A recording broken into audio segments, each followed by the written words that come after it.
யோ நெல்சா promo தரமா இருக்குதையா. ஐயோ எப்பேற்பட்ட கற்பனை, என்ன ஒரு அழகு. கமல்ஹாசன் ரஜினிகாந்த் ஒன்னா நடிக்கிற படத்தோட அபிஷியல் ப்ரோமோ வந்துருச்சு. யாரு ஹீரோ கேக்குறாங்க இல்ல, சொல்லுங்க ஜி, யாரு ஹீரோ? பயங்கரமான சினிமா பார்க்க போறோம்.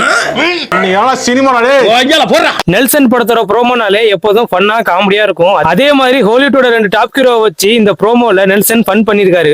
எல்லாம் உனக்காக தான்டா. அனிருத் கிட்ட அப்படி என்னதான் மேஜிக் வச்சிருக்காருன்னு தெரியல. எல்லா படத்துலயும் மியூசிக்ல மிரட்டி விட்டுருவாரு. அதே மாதிரி இந்த படத்துல ரெட்ரோ ஸ்டைல்ல போட்ட மியூசிக் எல்லாம் தரமா இருக்கு. சும்மா தனித்தனியா பிரிச்சு வச்சிடுறேன். அவ்வளவு வெறி மாப்பிளைக்கு எல்லாம் உங்களுக்காக தான் மாமா. இந்த படத்தை எல்லாரும் டூயல் ஹீரோ சப்ஜெக்ட்னு தான் எல்லாரும் நினைச்சிட்டு இருக்காங்க. ஆனா ப்ரோமோலயே ஒரு ஹிண்ட் கொடுத்துட்டாங்க. அங்கதான்டா இருக்கு இந்த ஸ்டைல் பாண்டியோட ட்விஸ்ட். இந்த படத்துல கண்டிப்பா ஒருத்தர் ஹீரோ, இன்னொருத்தர் வில்லன் நடிக்க போறாரு. இதெல்லாம் நடக்குமா? நடந்துருச்சு. இப்படி 2 பேரும் சேர்ந்து நடிக்கிறத பார்த்தா இன்னும் 2 பேரும் ஒன்னா நடிச்சிருக்கலாம் தான் ஞாபகம் வருது. ஆனா அது கடைசி வரை நடக்கல.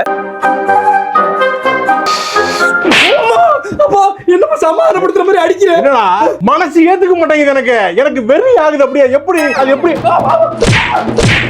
ப்ரோமோ பார்த்தவங்க இதுல யாரு ஹீரோவா நடிக்க போறா, யாரு வில்லன் நடிக்க போறான்னு கமெண்ட் பண்ணிட்டு மறக்காம சப்ஸ்கிரைப் பண்ணிருங்க.